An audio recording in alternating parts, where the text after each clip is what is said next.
All right, guys. So today we're going to do a breakdown of my experience on this new digital pack site called courtyard.io.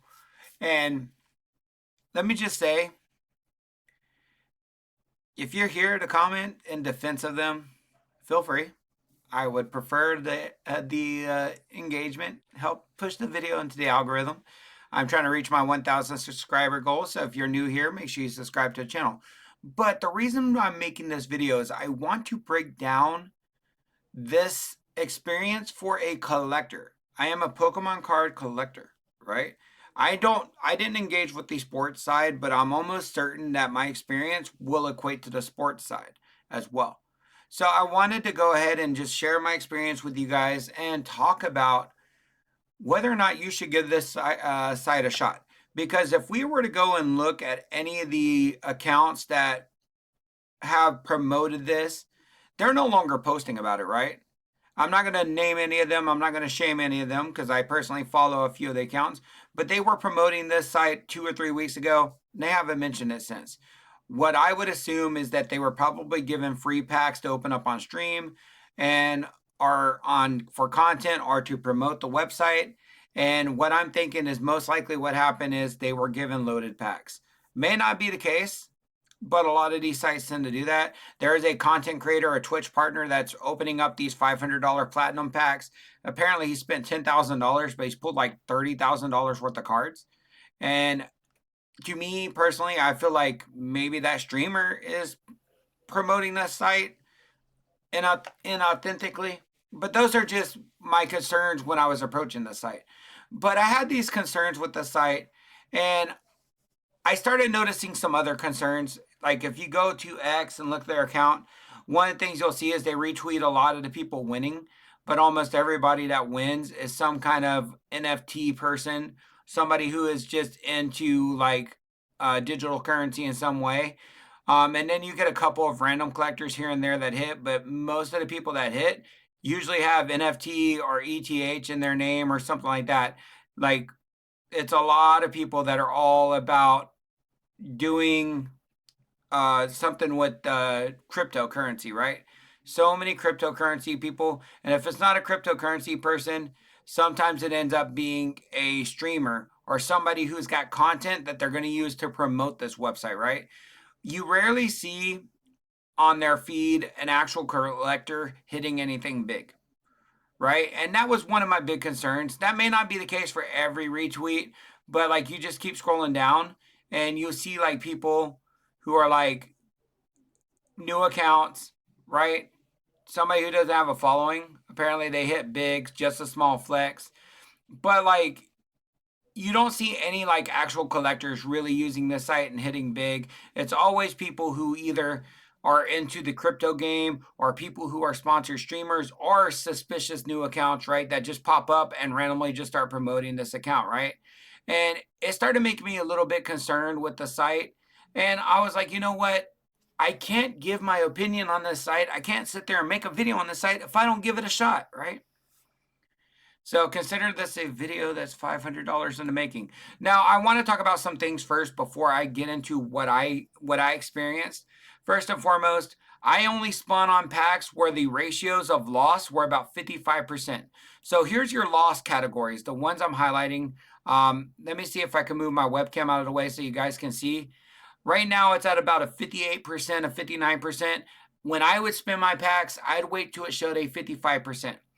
Because what that says is these other categories here, these categories right here that are the win categories, the break even or higher, those categories right here were at 45%. So that means that out of every 2 or 3 spins, I should at least break even out of one of my packs, right? That's the ratios that I'm being promised. That out of every so many spins, I should break out of my pack. If I go and spend $100 on this pack right now, at least one of my hits, and in a lot of cases, 2 of my hits should be a break even or higher. And only 2 of my hits should be at a loss, right? That is what this data shows me, right? And I want to point out that there's a lot of like it says 0.01% are in the 15 to 25 value, but you'll see that that's kind of a lie with my data, because I'm also going to point out that they offer 90% back on what they feel is the fair market value. So to me, the prices that they're putting here should be the fair market value. When you say fair market value, it's not what you're buying the card for, and then like you're not saying it's 60% of the card's value and then you're going to buy it at 90% of that 60%, right? What you're telling me when you say 90% instant buyback offer for your fair market value means you're looking at the actual market of the card and you're offering 90% buyback on that card. So that means your break-even buyback should be at $22.50. You should get $22.50 back for your break-even buyback. So I want to point out some things when we go to the other pack. When a pack looked like this, I would not rip it. When you were at like 70% or so losing, I wouldn't spend money on it because I felt like that wasn't a good value. Does that make sense? I felt like it wasn't a good value to spend the amount of money it takes to open up one of these packs at a 70% loss rate. I would wait till it gets down to 50, 55%, and I would rip. Now, I want to show you guys the hits that I ended up getting and all the spins I've done. I did a total of 63 spins. I spent around $500. I obviously wanted to keep spinning, so I kept selling all of my hits back to keep spinning. I wanted to get as many spins as I could to make this video. I didn't want to just spin 20 times and that's all my data, right? Because statistics say the more I do, the more my hits should be aligned with the data that they're giving me. The more closer my statistics should say that I lost 55% of the time and won 45% of the time, right? That's what the data shows, right? So to show you guys what my hits are, I hit this Kabuto in my very first pack. So I bought two $25 packs to give it a try, and I hit two nice little cards. I hit this Kabuto. It's a CGC. I don't collect CGC. But I hit this PSA 10 Boltund from the trainer gallery from Berlin Stars. I'm like, okay, that's some cool hits. Bought two more. I hit a little bulk Kangaskhan PSA 9. And then I hit this nice little Shadowless CGC 5.5. Not a really expensive card. I didn't want to keep it. I hit a bulk PSA 9 Vileplume from Jungle. Then I finally hit big. I go 6 packs in. I hit big. I get a PSA 7 Legendary Collection Charizard. It is the non-holo variant, so it's not worth that much. But it was still a nice hit nonetheless. And then I go back and spin some more. I spin and get this really cheap Lugia. I spin and get the CGC 10 Cacturn from Crystal Guardians. It was a decent card, but Cacturn's not a Pokemon I really like. Then I spin, I get some bulk back to back. I get this Meowth. Then I get this Feraligatr. It was a PSA 9, but it was Japanese Feraligatr. Not bad. It's not necessarily or particularly an expensive card, but it's a nice card, right? If you're an old school collector, this is something that's appealing to you, right? Then I get this Neo PSA 9 Porygon 2. Not really that much of a good card. Nice little nostalgia piece for the old school collectors like myself, but it wasn't good. I did a $50 spin and got this PSA 10 Charmander from a Charizard Premium Collection. That is like a $25, $30 card at most. Then I did another $50 spin, got this Marowak. They overpriced this Marowak to consider it a win. This Marowak's like a $40, $50 card. They were saying that the fair market value of this card was like $60-something. So I sold it back because if they're saying this card was worth that much, which is not true, I'm selling it back. Because there were recent sales on eBay for this card for like $45, $50. Then I did another $25 spin, got this kind of a bulk Mew. Then I did another $25 spin. I got this bulk Poliwrath Holo. Sure, it's a basic Shadowless card, but it's PSA 2, right? PSA 2s don't sell for that much. Then I did a $50 spin. I got a decent hit with the Dark Vileplume. Then I did another $50 spin, and I got a big loss with these Crimson Haze and Fernape Art Rare. It's a PSA 10, but it's nowhere even close to a $50 value. Japanese Art Rares tend to not hold that much value. They're real easy to grade in 10s. They're not very expensive cards, so this was like a $30 card at most. You got a basic PSA 9 Jinx, not even Shadowless, definitely a bulk hit. Another $25 spin, I got one of my bigger hits, and this is a hit I cashed out on, the Flareon Delta Species from Holon Research Tower. PSA 9, really cool card. I hit a CGC 9 Charizard VMAX, alternate art. It was the one promo from the premium collection. Not really a $25 card in my opinion. Then I hit this PSA 7 Lieutenant Surge's Pikachu. Not even first edition. If it was first edition, it would have been cool, but it's not even first edition, so this is absolutely a bulk card. I hit a PSA 9 Greedent Secret Rare bulk hit. I hit this PSA 9 Pikachu promo. It's a bulk slab. I hit this Muck, and then this Muck, I see back-to-back. Both $25 spins. They're PSA and CGC 8s. Those are, in my opinion, since they're Japanese fossil hollows of the least popular fossil hollow, they're bulk slabs to me. Igglybuff, the promo, bulk slab, PSA 9. This Chansey I consider a bulk slab, but it was a nice card. A nice little e-reader, a hollow foil card. CGC 9. Then I did a $50 spin and got this thing. By the way, this was a $50 spin for this Chansey. That's why I called it a bulk slab. I know it's a little bit more valuable than like the other slabs we've seen, but it was on a $50 spin. I got this bulk slab, PSA 7, Sabrina's Alakazam. Good card, but $50 spin for a PSA 7 Japanese hollow? Absolutely not worth it. I got this nice little PSA 10 Wiglet art rare, but Wiglet's probably one of the least popular art rares from the Scarlet and Violet set. It's like a $1 card raw, $2 card raw. So this wasn't even a $25 slab. Dark Persian PSA 9 first edition was pretty nice, but it's an uncommon, so it's not really worth that much. Then I got, for a $50 spin, a PSA 9 Lugia Secret Rare. If this was a PSA 10, I would have considered that a pretty cool hit. PSA 9, though, this is a bulk slab. Then I got a PSA 10 Japanese Zamazenta V Trainer Gallery. Technically a bulk hit, but it was at least decent. Then I got this Stunfisk, got a $50 hit. It's a PSA 10 Gem Mint from the Shiny Collection from the black and white Japanese set. It's nice, but it's not worth $50. Then I did a $25 spin. I got the most bulk Charizard you can get. These things were graded like crazy. These illustration Grand Prix promos. PSA 9s are worth nothing. They literally are worth nothing because there's so many PSA 10s on the market. Then I just started getting more bulk slabs. I'll skip over those. I got this thing, and I would like to know you guys, your comment. Is this something you would consider a hit? Because this was a PSA 9 Action Flip Series 1 Dragonair Dratini, Dragonite little, what do you call them? The little types of cards where you turn it and it changes images. It's cool. Not something I personally collect. They consider this like a $45 hit, $46 hit. And it's technically a win, but it wasn't personally for me. I didn't really care for this. Then I got a CGC 9.5 Common Fossil Kabuto bulk slab, Radiant Greninja at a PSA 9 bulk slab, Japanese Fossil Ditto at a 7.5 bulk slab. This Squirtle at a PSA 9 is an absolute bulk slab. So many of these were graded as well. The Mega Ampharos EX PSA 9 bulk slab, Phanpy PSA 9 bulk slab, Jinx CGC 9 from Dragon Frontiers bulk slab, Palkia PSA 9 from Celebrations. This is just a regular holo rare that's so common. Bulk slab.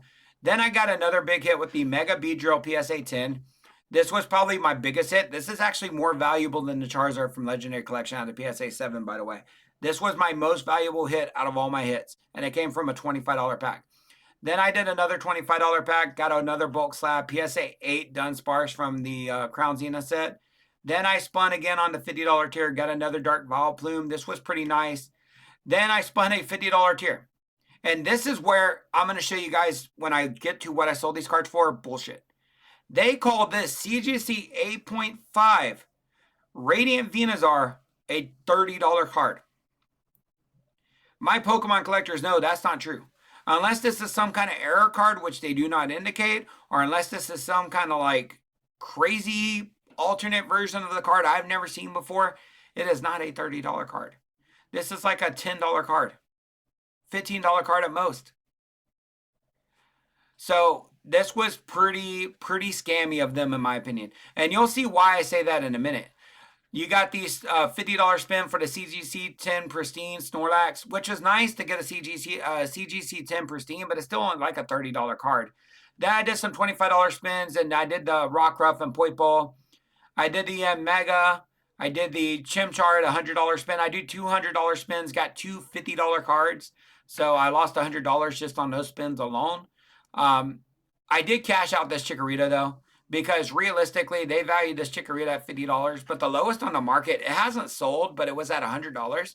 I'm like, you know what? If the lowest on the market right now is $100, I'm just going to consider it a $100 slab. I'm going to consider this a break even for me, and I'm going to take the card out. But the site does not consider this a break even. They consider this a $50 loss. They considered this a $50 loss. So those were both losses. Got a nice little promo CGC9 that's worth like $15. Got a few others. I ended up getting the Mega Ampharos again after I sold it back. I ended up getting this E symbol Mareep. I ended up getting this CGC9 Japanese Ponyta from Fossil, or no, Base. I ended up getting this. And this is where I was telling you that CGC 8.5 is bullshit on the Venusaur. Because you know what they said the fair market value for this card was? Like $8, $9. This is a CGC 9 Radiant Blastoise. So they said that the CGC 8.5 of the Venusaur was worth 4 times the amount they said this card was worth. That's one of the things where I said, okay, now I'm starting to see inconsistencies in their values. Another bulk slab, another bulk slab, another bulk slab. I did all 6 of these slabs yesterday when my chances of hitting something that was of equal value or higher was at 46%. At least 2 of these slabs, by that ratios, when I bought them all together, at least 2 of those slabs should have been hits, right? At least 2 of them should have been hits. Now, you're like, well, Nomad, I see that you're showing me all the hits. What did they sell for? All right, $25 hit sold for $21.60. If we did 90% fair market value, that's about a $24 card. This Suicune battle deck, the Kangaskhan Hollow, $11. The Jungle Vileplume, $21. The Hitmonchan was the only one out of those 4 that was a hit. So those first 4 I bought, I got 1 hit. So the statistics looked good to me. $29. Then I bought 3 more or 4 more because I haven't sold the Charizard yet. And the Charizard and the Cacturne were hits. So I had 2 big hits and then I had 2 losses. But I'm like, you know what? At this point, I've opened up 8 packs. I've had 3 hits. That looks like good ratios to me, right? Then I started getting no hits. This was a $50 pack. That's what this card was worth. The Bolton was actually a hit because I bought on a $25 pack. This was a $25 pack. This was a $25 pack. This was a $50 pack. This was a $25 pack. This was a $50 pack. And remember, I told you this guy is misvalued because it's only like a $50 card on eBay right now. This was a $25 pack. And this card is not worth that much. It's a PSA 7 of a common that's like $2. This was a $25 pack, but I feel this is overvalued. This is a $25 pack. This was a $25 pack. This was a $25 pack. And you can see all of these are losses. $25 pack, $25 pack. But remember, that was like way earlier. I finally decided to sell it because remember, I'm doing this for content. I wasn't doing this to try to win big. I wasn't doing this to try to regain my money. So I'm selling any cards I get to just try to do more spins, right? Then you had the Chansey, which was a $50 pack. That's what I got back in return. $25 pack on the Wiglet. Dark Persian was a $25 pack. Igglybuff was a $25 pack. For Alligator was a $25 pack, I believe. And that was a somewhat of a win. Then I had the Lugia at a $50 pack. Remember I said fair market value, 90%. $22.50. That means this card was exactly valued at $25. So I got the fair market value of $22.50 for this card, or $25 for this card, and I sold it for the 90%. This was a $50 pack, fair market value $72. This was a $50 pack. So out of these 2 $50 packs, I literally broke even with my 2 hits. This was a $25 pack. Remember, I said this card's not worth anything. $25 pack, another bulk slab, $25 pack, bulk slab, $25 pack, bulk slab, $25 pack. I don't know if this is valuable in that sense. Y'all got to let me know in the comments if this was a hit or if they're misvaluing this card. I don't know. $25 pack. I think this was one of the scammy things. Look at the image. What does that say? CGC 9.5. What did they tell me I won? CGC 9.5 on the image. The code number I was seeing was for CGC 9.5. They told me I won a CGC 10. So there's already one inconsistency there, right? Then you have this PSA 9 Greninja. That's not a $20 card. Then you had this PSA 9 Squirtle, not a $20 card. Then you had these cards, paid $25 for each, paid $25 to get this crazy bulk slab, paid $25 for this, $25 for that, $25 for that, $25 for that. Remember, I hit big twice or 3 times on the $25. $50 for this. Look at what they're saying is 90% fair market value for this card. Remember that when we get to Blastoise. I had this Pristine that I spent $50 on, fair market value, $25, $25. I decided to sell this Rockruff on the marketplace just to see how fast market would move. This was the only card that moved in the time frame I was making this content. None of these other cards would sell just listing at eBay prices on this site, because a lot of these are bulk slabs nobody wants, right? Some of these people wanted, like the Rockruff people wanted. Maybe if I would have realized the marketplace was there when I sold Charizard, people would have wanted that. But most of these cards wouldn't move because nobody wants CGC 9 Squirtle promo for $20, right? So $50 spin on this one, $25 spin on that, $25 spin on that, $25 spin on this one. This one was kind of like really upsetting because it's just an absolute bulk slab, right? $25 spin on that, $25 spin, $25 spin, $25 spin, $25 spin. And remember, these 6 spins happen all at the same time, right? Or no, these spins right here happen all at the same time. The Zubat, which was a $5 buyback, I kept because I like the artwork. But remember I said that CGC 8.5 was valued at $24. Look at what they value a CGC 9 at. A higher grade of a Pokemon of the same rarity, of the same value on the marketplace. So there's another inconsistency. Outside of the fact that I won a card that lied to me on what grade I won and overvalued the card based on the grade they were telling me I won when that was not the grade I won, to the fact that there is a card that is so extremely misvalued that I literally did a $50 spin to win a $5 card, but they're valuing it at $24. Those are some of the problems I have. Now, I know what you're asking. Well, how many times did you lose versus how many times you won? I spun 63 times. I lost money. I was under that $25 threshold on the $25 packs, under the $50 threshold on the $50 packs, and under the $100 threshold on the $100 packs. 82.5% of the time. Guys, if you don't understand statistics, and believe me, I'm a high school teacher, so I know a lot of you don't, because the statistics is hard. The more you do something, the closer you should get to the presented odds. For example, I got a coin here, right? I flip this coin 3 times. There's a chance that I get heads all 3 times, which flipping it, I went 2 and 1, 2 heads, 1 tails. But there's a chance I get heads all 3 times. But if I flip the coin 100 times, I'm going to be much closer to my 100% odds than if I flipped it 5 times. If I flip it 1,000 times, I'm going to be closer to that 50% odds than I would if I flipped it 3 times, right? So the more you do something, the closer you should be to the odds. The fact that I spun on a 55-45 ratio every single time, and I'm at an 80, rounding up an 83% loss ratio, that's almost a 30% differential after 63 packs. That is a massive differential for that many packs. So me personally, this doesn't fit with me. This scares me. This makes me nervous because it doesn't make sense, right? Especially because some of these packs I bought bundled together. When I bought 4 packs bundled together yesterday, those 4 packs shouldn't have been all losses.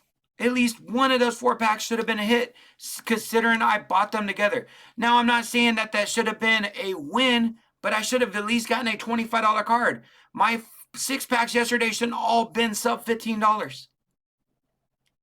And that's my biggest worry with the site, is that you have these loaded packs that might be going to content creators, or these packs are not dispersed properly, or something. I don't know what's going on behind the scenes, right? But these odds for an actual collector, somebody who's not sponsored by the site, somebody who has nothing to do with the site. As a matter of fact, if I go to the Courtyard site, you will see not only am I not following them or being followed by them, but I actually have the site muted. I have it muted because I don't want to see it on my feed anymore, right? I got tired of seeing the retweets and all the fake wins and all the fake prizes. So I have them muted. I have no intention of promoting the site in any way, shape, or form in a positive light, because my experience shows a much, much, much scummier and scammier experience than what somebody is promoting to me, right? The content creators are not promoting that your odds are terrible. The website is not saying that you have an 82% chance of losing after spinning 50 times, 60 times, right? If I'm opening up 60 packs, this website says that 20 of my packs should at bare minimum be a hit. If I was to go in here and I would go, and I want to point out something else, and this is going to be later in the video with the red flags. You can only buy 5 packs at a time. I think this is to prevent them from being caught with their statistics being as bad. Personally, that's what I think. Because a site like this, I can't see why they would limit to 5 packs at a time, unless they're trying to prevent people from buying like 100 packs at a time just to prove their statistics are wrong or their statistics are lies, right? But my experience is showing that their statistics, at least when you open up enough packs, are not consistent, right? That's my personal experience from the site. Once again, this may not be the case for everybody. You may open up 5 packs and you may hit 3 $500 cards and 2 $50 cards on $50 spins. And you know what? Congratulations to you, right? But opening up 63 packs and I only had 11 wins out of those 63 packs, it's pretty bad, right? It's a pretty bad experience as a collector. Then on top of that, some of the other things that I want to point out as red flags. First and foremost, the cost. Not only did I spend $25 to get this Zubat, this was my last cash out because I said I was done with the site. I spent $25 to get the Zubat. They charged me a $2 handling fee. They charged me sales tax. And they charged me insane shipping prices. $8 to ship a 4-ounce card. At most, that's like $4 to ship for a massive company. Now, there are some things I want to point out that scare me. This company, their address on file is based out in New York. It doesn't say here, but if you looked up their information, they're based out in New York. They use, hold on, they use, I think it's called Coinbase. They use a selling platform called Coinbase to control their transactions. Coinbase says they're based in, I think, Illinois. But when I go to make my payments, when I was going to purchase, I felt uncomfortable saving my card on the site because my card would flag, because apparently I'm paying somebody out of the country. Apparently the charge was from Coinbase or CoinFlow or something like that from Poland. So this Illinois-based company has your cards being charged out to a company in Poland. And the New York company is using this company, the New York company that is shipping my slabs from Utah. I have 2 shipping labels created coming to my P.O. box from Utah that I am not familiar with. So my only assumption is I haven't made any other orders. My 2 Utah shipments are from this company. So their slabs look like they're coming from Utah. Now, once again, that might not be the case. I might just have random gifts coming from somebody in Utah. Maybe I got a random stalker who wants to touch my wiener, right? Maybe. Who knows, right? But I have 2 packages coming from Utah. Both of those tracking numbers populated right after I redeemed my cards on this site. So it looks like they're coming from Utah, from a New York-based company that uses an Illinois company to charge your credit card that is charging out of Poland. That screams red fucking flag. Okay. So that was some of the red flags. I deleted my card off the site. I don't think I'm comfortable using the site anymore. I have all kinds of protections on my account. So if anything does happen with my card, I can easily dispute it and challenge it, right? So those were some red flags. You spend, like, if you respond one time on your $25 card and you wanted that card out, remember, this is a fair market value $5.50 buyback card. I spent $37 plus the taxes I pay when I spend, because when you fucking buy the spin, you pay taxes too. So they charge you sales tax twice. I paid like $26.81 when I buy the spin, and then I'm paying $2.06 to get the card shipped to me. So they're making double sales tax as well. At least they did off of me, right? So we end up with all these situations where you end up with paying, what is it, $38, $39 to get a $5 slab. Now, once again, if you hit big, that's fine. But even my hit bigs, right? Think about it. That $42 Dragonair, Dragonite little, what are they called? The little fucking textured cards that when you turn, they change images. That, even that, I'm spending $38, $39 to get the card. And it's valued fair market at $42. I could have just went to eBay and saved the trouble, right? So at this point, it's like, it's not worth even using the site unless you're a massive gambler that wants to hit big. If you're just somebody wanting to add to the collection, you know what you can do. I'm going to show you a little bit of a trick. If you want some bulk fucking slabs, PSA Pokemon, let's go, baby.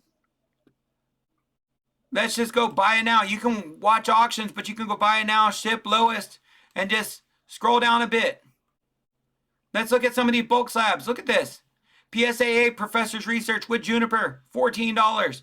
You got a little Surging Sparks counter gain, $14. $14 for this PSA 8 Ortega. SIR PSA 8 Poppy. PSA 9 Oranguru. Look at all these bulk slabs available. And you know what? That's $14 shipped, baby.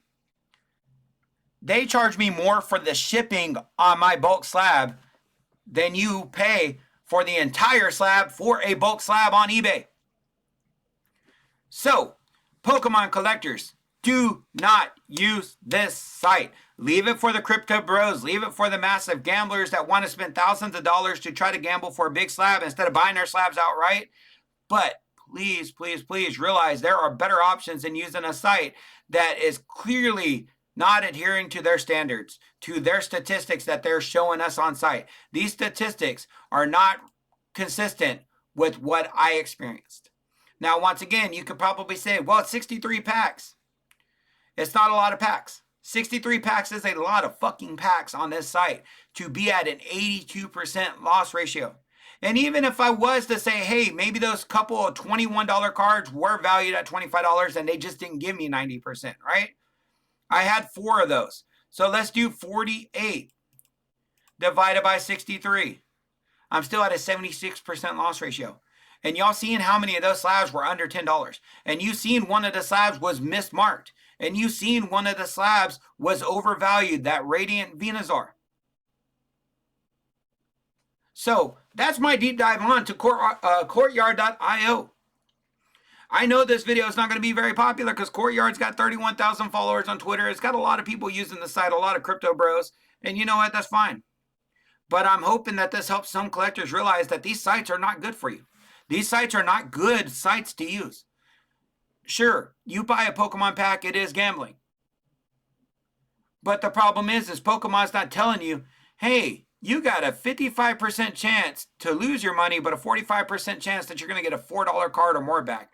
And then they put bulk 50 cents EXs in there, and you're at like 20 packs in, all you pulled is bulk 50 cents EXs, and you haven't pulled anything else. Pokemon's not promising that to you, right? This site is. This is the posted stats on their website that they're giving you. And my statistics say otherwise, right? And once again, I use 63 packs. I didn't spend 15 packs, 5 packs. I didn't spin or open a small number of packs. I opened a lot. So that's my takeaway, guys. Let me know down in the comment section below if you experienced anything with the site, what your experiences and thoughts were. And most importantly, guys, be careful with your money in this hobby. There are so many people that are looking to take advantage of naive money. And I don't mean to call you naive if you're trying to use this site, but kind of are. If you're spending your money on these crazy sites that seem too good to be true, it probably is, because people want to make money. And the fact that this site is created by a company that is a crypto company, that they are crypto based, guys, crypto bros want nothing but money. That's why they're in the crypto game to begin with. That's all they care about. So if you think this company is trying to do something good for the collectors, they're not. They are literally about making profits. Most companies are. So please keep that in mind when you're doing this, that if you spend these packs, you're probably going to lose money. It is 82% chance likely, or even 76% chance likely, that you lose money on your opening. And then there are chances that you pull mislabeled slabs, or that you pull slabs that are unfairly valued, that are not correctly valued, to make it look like you got more money than what you actually did. So that's my personal takeaway, guys. Hopefully you enjoyed the video. Remember, if you like trading card content, if you want to support a growing creator, check out my channel. With that being said, guys, I will catch you on the next video. Peace.